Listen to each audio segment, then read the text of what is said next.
Hey guys, welcome to my channel. Today we're going to be talking about the Taylor Swift song called Anti-Hero.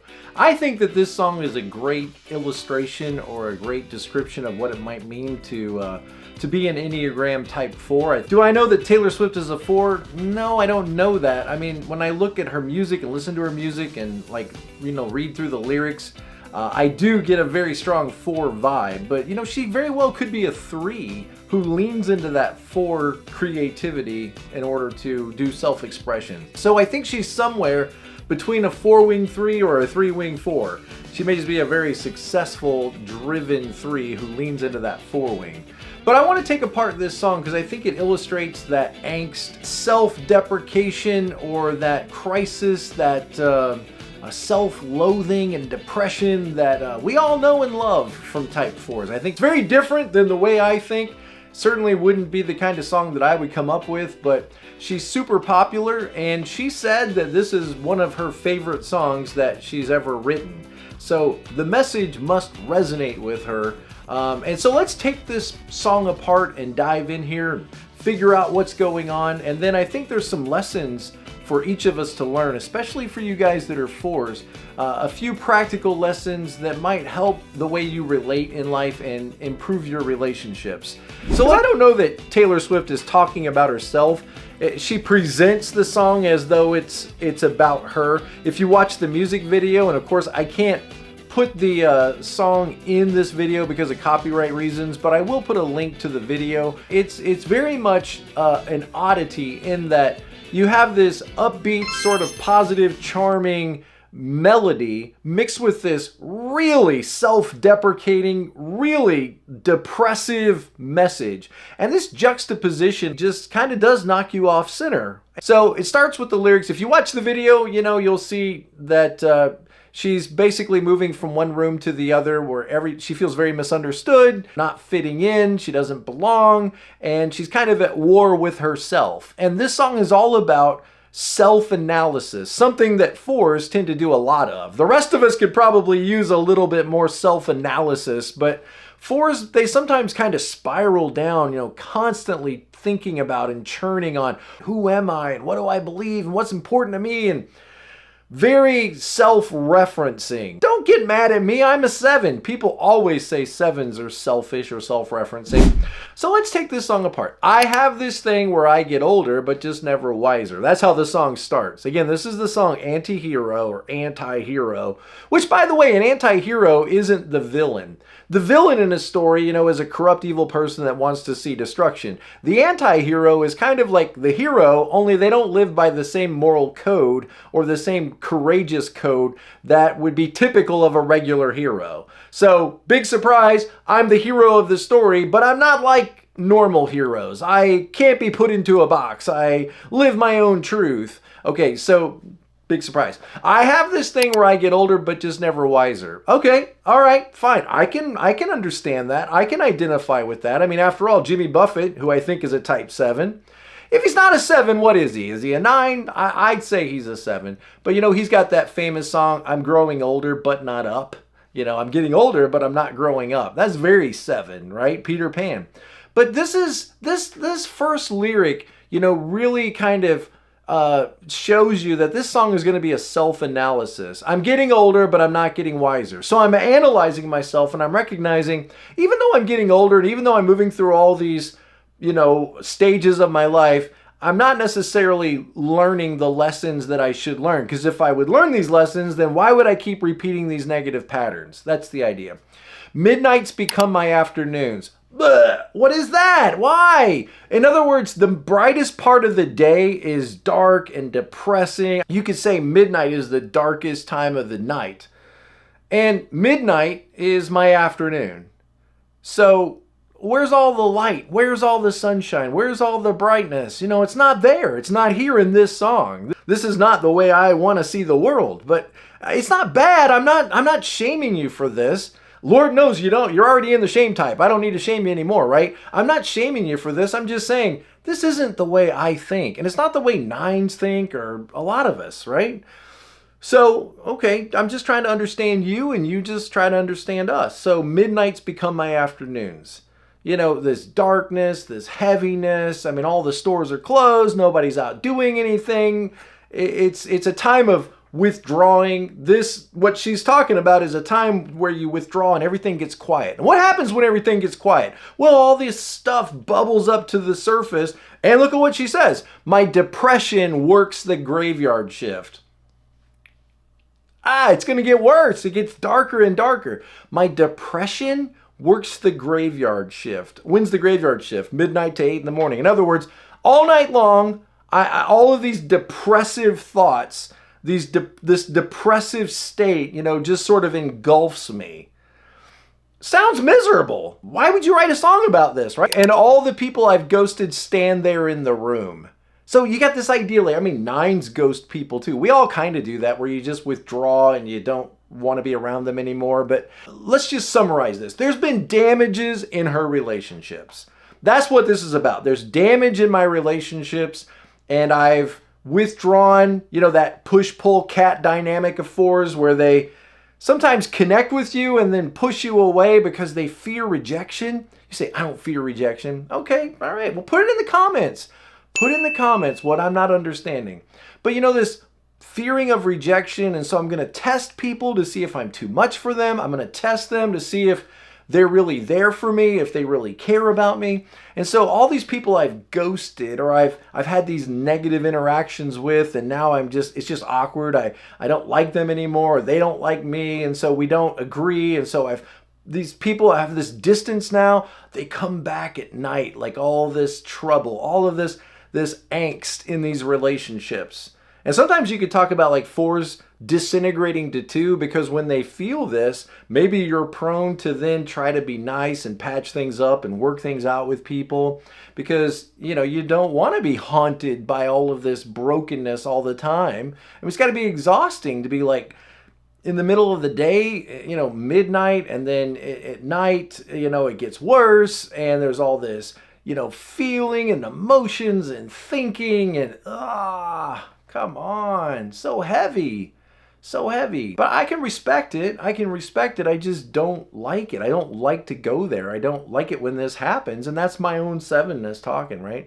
Okay, what else does she say? I should not be left to my own devices. In other words, I don't know that I can trust myself because I have this habit or this pattern of sort of ruining things. Look, fours tend to think of themselves as kind of ruined and flawed, broken, something's missing, something's off, they've got this broken state that we're in. And so if I'm left to my own devices, what happens? I don't know. It just seems like I foul everything up. It seems like my relationships go sour, and before I know it, these people, they're hollering at me, they're yelling at me, and my own devices come with prices. Brokenness, broken relationships, and vices, and I end up in crisis. Let me just stop there for a minute and say, not everybody likes a good crisis. Not everybody wants a crisis. Not everybody wants to be in the middle of some dramatic event. Not everybody likes that. Some people like their relationships to be smooth and easy and friendly and kind and warm and affectionate and sweet and all these things that, I get it, they may feel like surface level and out of reach. And there's probably a big part of you that says, I wish I could have that too, Tom. You don't understand. I wish that I could be normal. I wish that I could have those normal kind of relationships. Do you really? Or would you get bored with that? I get the whole thing being bored with stuff, but I'm not bored with a happy relationship. I'm not bored with a happy marriage. I certainly don't want it to be volatile, and I don't think you do either. Remember, you are a disappointment type. You are a frustration type. You are an idealistic type. You say, what do you mean? 1, 4, 7. Remember, these are the types that think something could be better here. It's not what it ought to be. This relationship is getting stale or stagnant, and so maybe I need to poke at it a little bit. And a lot of people are going to think, why? Why do you do that? Don't do that.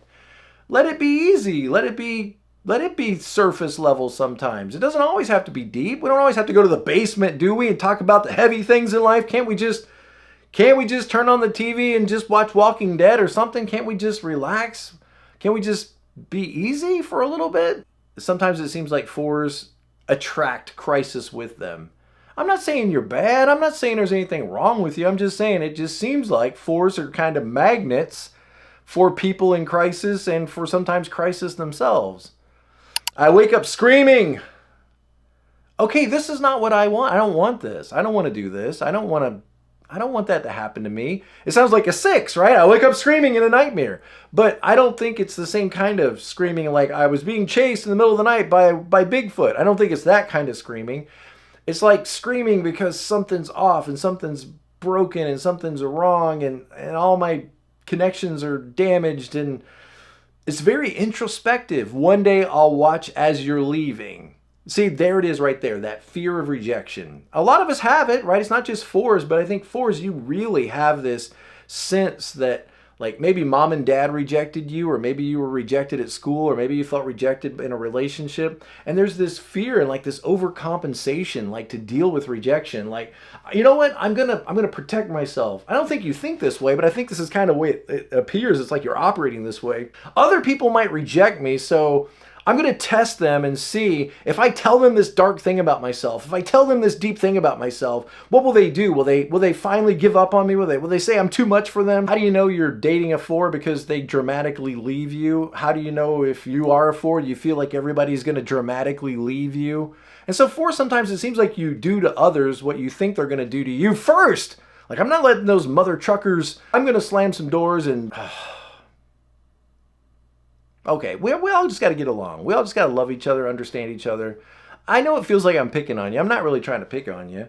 It's just, it's so different than the way I think. It's so different than the way, I'm oriented. I'm trying to understand it. I'm trying to respect, and I'm the first one to tell you guys. And look, not a lot of people will tell you this, but I'm the first one to tell you that your feelings are valid and you need to be real with those feelings.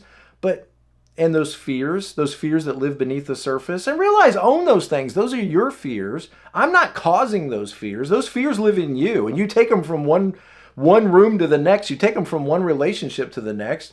And I'm the first one to say your feelings are valid. You need to be real with your feelings, but you can't let those feelings always damage and control everything. You got to get out of those feelings sometimes and move over to that 5 wing into your head. Move into that 3 wing and say, what is my goal here? Is your goal to create crisis and live in crisis? No, it's not. Well, then what are you doing to try to move toward it? Balance. Balance is health, right? Balance. Because you'll get tired of my scheming.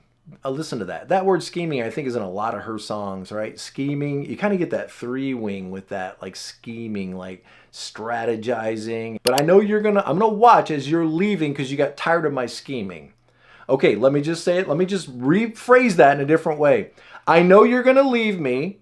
I wake up screaming in the night, depressed and anxious because I know you're going to leave me not because you're bad, but because you get tired of me. You get tired of my scheming, my drama, my intensity, whatever you want to call it, my honesty, my authenticity. What is she saying? She's saying, I have this fear that keeps me up all night of how I've got all this damaged relationships. They come and haunt me in the middle of the night, and I know that's going to happen in this relationship. And see how you're like longing for this deep connection, but you feel like it's going to get sabotaged. And what might happen is you might just go ahead and sabotage it to test it, to protect yourself, because it feels terrible to be rejected. I don't want to be rejected. You're about to click off this video right now. You're like, oh, I'm going to reject this video, and it feels awful.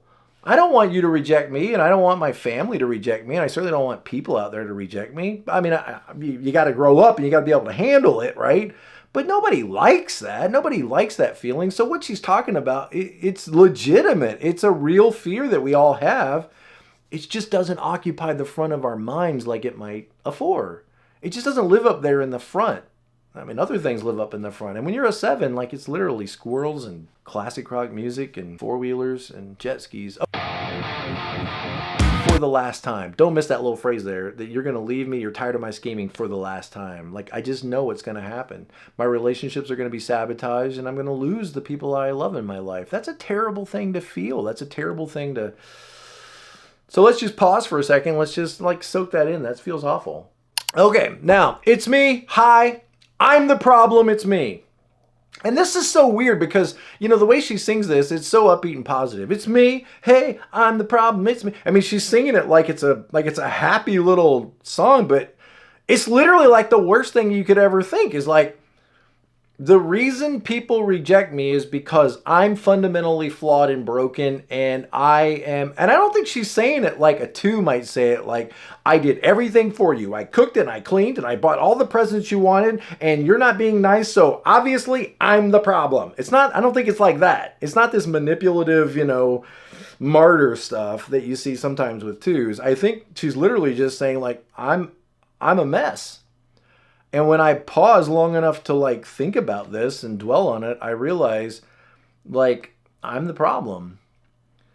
Well, that may be somewhat true. It may be all true, maybe totally true, but probably most of the time it's not just you. It's not just you're the problem. I mean, it takes two people in a relationship, and the way they interact and the way they do their boundaries and stuff can all relate to how the problem exists and what it looks like in their marriage or relationship. But I mean, real transformation, I guess, starts when you have a moment like this where you say, I take responsibility. I don't think this song is about taking responsibility for yourself. I think it's more like, screw you, F you, whatever you want to say. I think it's more like that.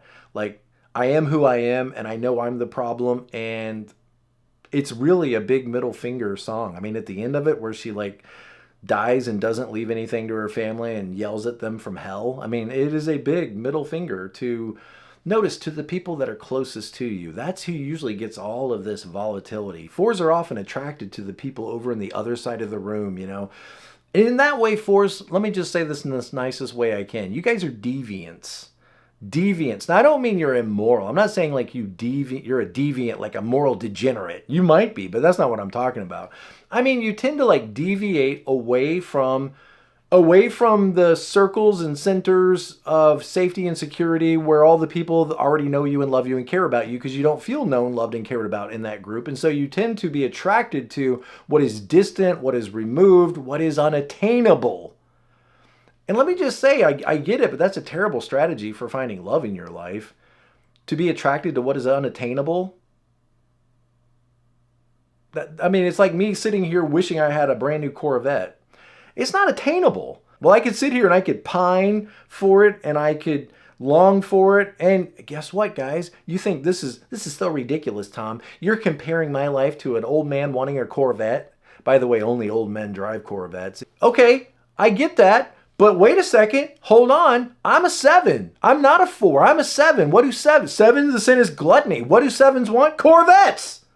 Okay, so my longing for a Corvette is just as legitimate as a 4 longing for that beautiful person on the other side of the room that doesn't even know I exist, doesn't even know. Okay, it's just as valid. Every one of these personality types is a valid, legitimate personality type. And 7s, our sin is gluttony. So why would you think that you can tell me what kind of stupid Corvette fantasy?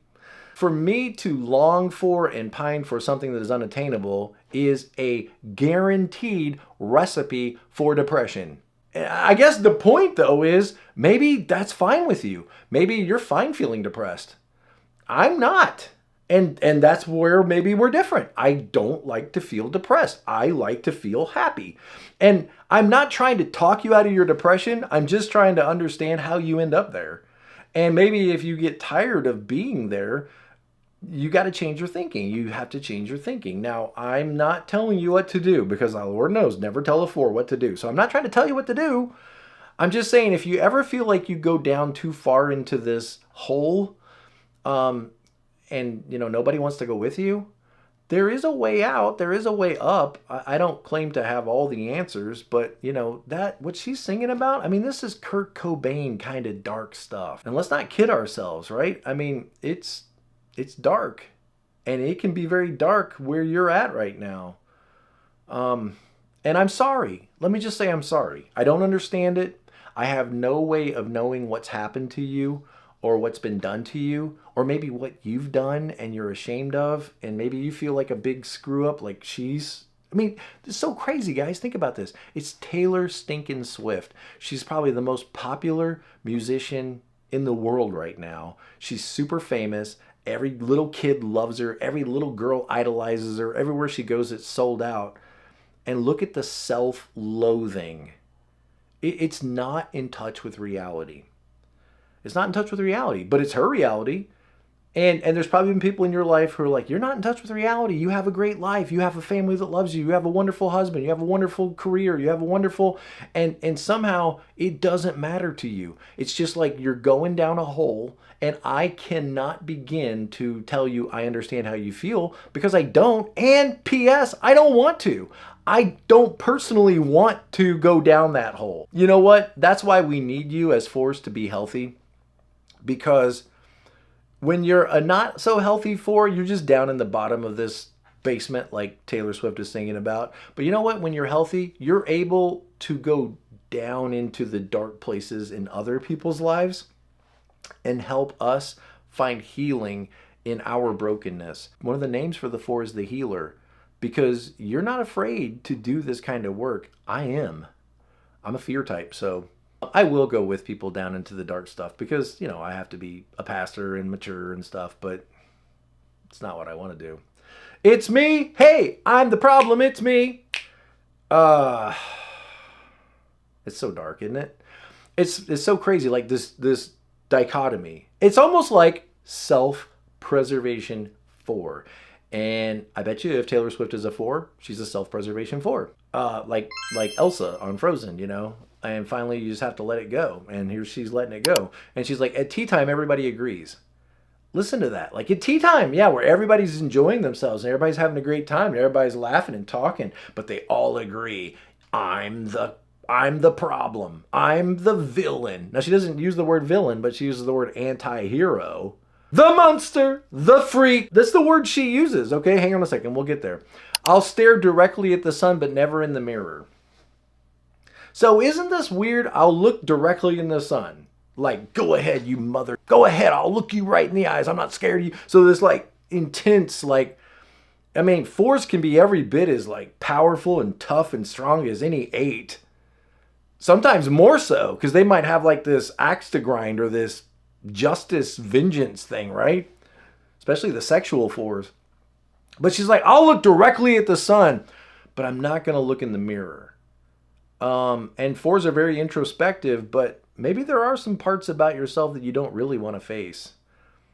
You know, maybe there's some parts of your makeup or your life that is just too painful for you to really examine and look at, because you'd be horrified at what would happen in those realizations. It must be exhausting rooting for the anti-hero. And I don't know who she's talking about. Is she talking about herself? Is she talking about whoever she's dating, you know, the person in her relationship or her friends? I think she's saying she's the anti-hero, and it must be exhausting living with somebody who's so volatile. And maybe that's a blind spot for you. Like, you look at everybody in your life like they're so rotten, they're so ridiculous, they're so, you know, whatever. And maybe you don't realize, like, are you easy to live with? Could I peel you out of this relationship and put you with anybody and everything would be fine? Or do people have to really accommodate sometimes to get along with you? Sometimes I feel like everybody's a sexy baby. I like that. That's pretty good. Sometimes I feel like, but what is she saying? Everybody else, sexy babies. And I'm the monster on the hill. So 4s often project the other. They project like they're the aristocrats, right? Even the 4-wing 3, her, if she is a 4, she's definitely a 4-wing 3, she would present herself as though she's the aristocrat.